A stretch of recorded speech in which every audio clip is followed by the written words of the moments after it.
Good evening. My name is Lethia Jackson, and I am presenting the National Opioid Crisis presentation for NU 469.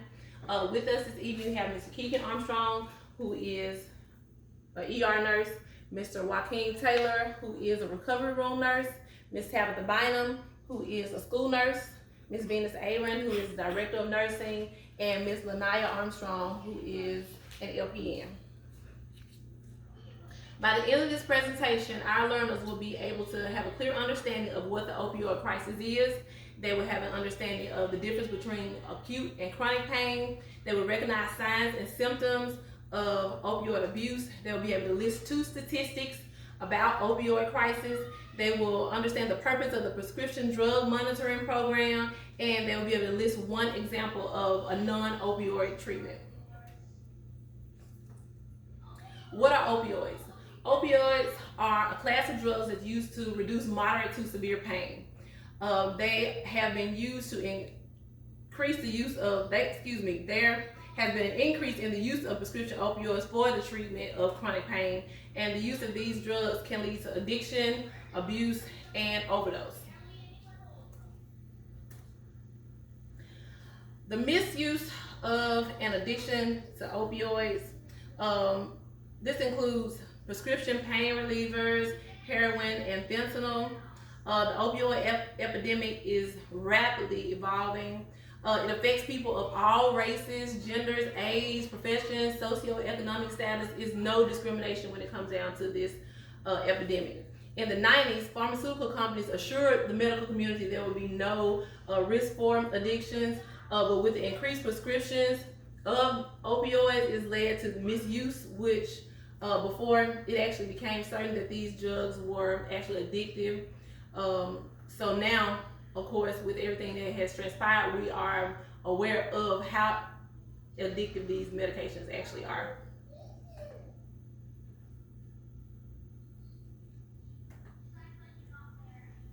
Did you know that 2 of the most commonly prescribed and abused opioids are hydrocodone and oxycodone? The use of these drugs open a doorway for heroin use. Heroin is actually a cheaper drug, and it actually provides a longer and more intense high. More than 300,000 Americans have actually died from opioid use since 2000. In 2016, more than 2 million Americans are addicted to pain medicines or prescriptions or illicit opioids. In 1 year, deaths from synthetic opioids such as fentanyl have increased by 72%.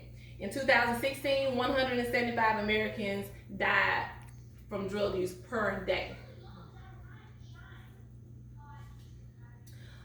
Okay, pain. Pain is a vital sign. It is subjective and it cannot be precisely measured. Generally, as healthcare providers, we know that we rate pain by asking a person to use a pain scale. We ask them to rate their pain on a scale from 1 to 10.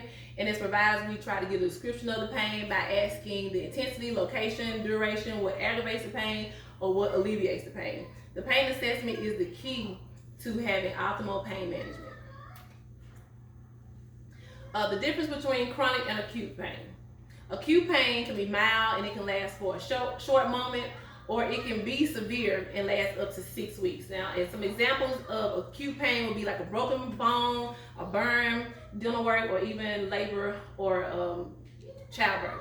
Chronic pains are something, of course, that's more ongoing, and it usually lasts longer than 6 months, despite any kind of healing that is taking place. So those would be some examples of that would be like osteoarthritis, diabetic neuropathy, cancer, or even back pain. Some signs and symptoms of opioid abuse would be physical agitation or irritation, irritability, abandoning your responsibilities, depression, drowsiness, or slurred speech. Some signs and symptoms of opioid overdose would include shallow or slow breathing, extreme sleepiness, the inability to talk, blue skin, dark colored lips, gurgling sound. In this case, of course, we want to use Narcan in order to try to save that person. To combat the opioid crisis, Our providers now have access to the Prescription Drug Monitoring Program, also known as PDMP. This is an electronic tool that is used to prevent and detect misuse and abuse of opioids. It also helps providers to improve their practice in prescribing drugs, and it protects the patients who could potentially be at risk for opioid use disorder. Our emergency departments can actually access this through other ED records to help identify patients who may actually be seeking drugs. The more evidence-based protocols are put into place for non-opioid treatment, then providers will be able to feel less pressure about having to actually prescribe these pain medications. Some non-opioid treatments include IV, Tylenol, anti-inflammatories, NSAIDs, muscle relaxants, lidocaine patches, nerve blocks, and trigger point injections. Some other non-pharmaceutical treatments include relaxation, deep breathing, massage, and even music therapy. Also, to combat this opioid crisis, we want to make sure that we are educating our community, such as our clergy, business people, about the signs and symptoms of opioid abuse, so they know what they're looking for.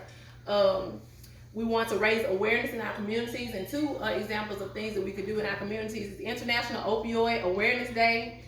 This day is actually August the 31st of each year, and it raises awareness about drug overdose, and it also is an event where they try to reduce the stigma around overdose. And then Opioid and Heroin Epidemic Week is actually September the 17th through the 23rd, and that's the time when they try to recognize families, individuals, people that have gone through this type of situation. They try to bring awareness and just bring remembrance to those people.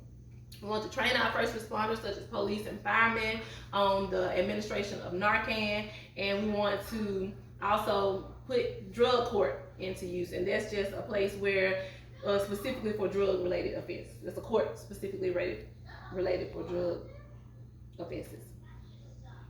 The opioid crisis in healthcare. Prescriptions, opioid abuse, and addiction have forced medical costs to rise. Insurance costs have increased due to property and liability claims and costs to state and local governments.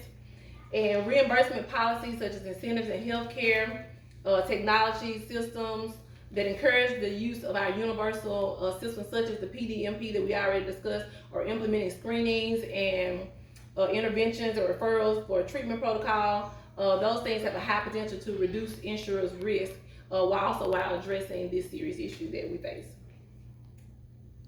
What I learned in this situation is I believe the fight against the opioid epidemic is definitely trending in the right direction.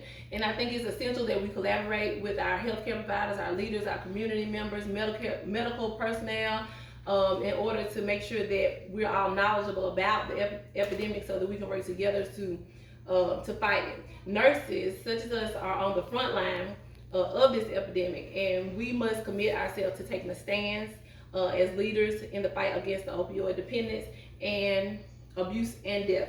The opioid epidemic requires diligence and collaboration from all aspects of patient care. Anyone can become addicted. Once addicted, it can be hard to stop. Who's at risk?